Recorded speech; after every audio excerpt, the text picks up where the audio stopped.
విజయవాడలోని ఇందిరాగాంధీ మున్సిపల్ స్టేడియంలో 77వ గణతంత్ర దినోత్సవ వేడుకలను ఘనంగా నిర్వహించారు.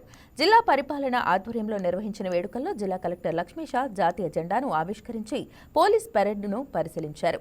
రాజ్యాంగ విలువలు, దేశ సమైక్యతపై సందేశమిచ్చిన అనంతరం విద్యార్థులు ప్రదర్శించిన దేశభక్తి గీతాలు, జానపద నృత్యాలు, సాంస్కృతిక కార్యక్రమాలు ఆకట్టుకున్నాయి.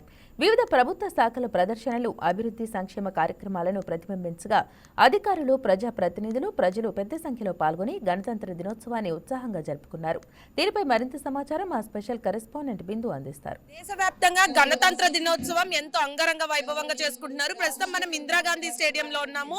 ఇక్కడ గణతంత్ర దినోత్సవ వేడుకలు అయితే అంగరంగ వైభవంగా జరుగుతున్నాయి. ముఖ్యంగా ప్రతి సంవత్సరం ఎంతో కోలాహలంగా జరిగే గణతంత్ర దినోత్సవ వేడుకలు ఈసారి ఇంకా పెద్ద ఎత్తున అయితే ఇక్కడ అన్ని ఏర్పాట్లు చేసినట్టు తెలుస్తుంది. భారత రాజ్యాంగం అమల్లోకి వచ్చిన జనవరి 26న గుర్తింపుగా దేశవ్యాప్తంగా 77వ గణతంత్ర దినోత్సవం జరుపుకుంటున్నారు. ఈ రోజు ఇక్కడ ఫ్లాగ్ రేస్ చేయడానికి ఎన్టీఆర్ జిల్లా కలెక్టర్ లక్ష్మీషా కూడా రాబోతున్నారు.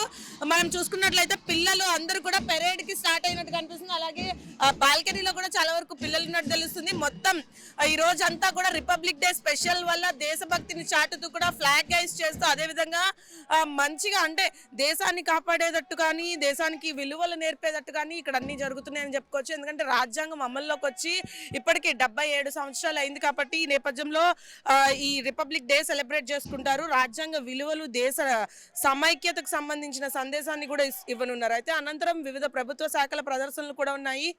విద్యార్థుల సాంస్కృతిక సంబంధించిన కొన్ని ప్రోగ్రామ్స్ ని కూడా ఏర్పాటు చేయనున్నారు. ముఖ్యంగా కొంచెం లక్ష్మీషా ఎప్పుడైతే కలెక్టర్ ఫ్లాగ్ రైస్ చేసిన తర్వాత ఈ సాంస్కృతిక ప్రోగ్రామ్స్ అనేవి స్టార్ట్ అవుతాయి. అలాగే మనం చూసుకుంటే చాలా వరకు అన్ని ఇక్కడన్నా అంటే ఎన్టీఆర్ జిల్లాకు సంబంధించిన వాళ్ళకి అదే కాకుండా పక్క జిల్లాలకి సంబంధించిన వాళ్ళు కూడా స్కూల్ పిల్లలు కూడా వచ్చిన నేపథ్యం కనిపిస్తుంది. కొంతమంది పెరేడ్ లో పాల్గొన్నారు, మరి కొంతమంది బాల్కనీలో కూర్చున్న నేపథ్యం కనిపిస్తుంది. అయితే రిపబ్లిక్ డే కి సంబంధించి ఈ రోజు ఢిల్లీలో చూసుకున్న అటు ఇంకా వివిధ ప్రాంతాల్లో చూసుకున్న ఇంతే అత్యంత వైభవంగా జరుగుతుంది. ముఖ్యంగా రిపబ్లిక్ డే కి సంబంధించి రాజ్యాంగం అమల్లోకి వచ్చింది కాబట్టి ఆ కాన్స్టిట్యూషన్ ఉన్న విలువలన్నీ గుర్తు చేసుకొని ఈ రోజు రిపబ్లిక్ డే చేసుకుంటారు. ఇది ఇక్కడ పరిస్థితి. వీడియో జర్నలిస్ట్ సాయితో Bindu, YK news, Vijayawada. Please subscribe to YK TV network. Please subscribe to YK TV. Please watch YK News. Don't forget to subscribe YK News channel.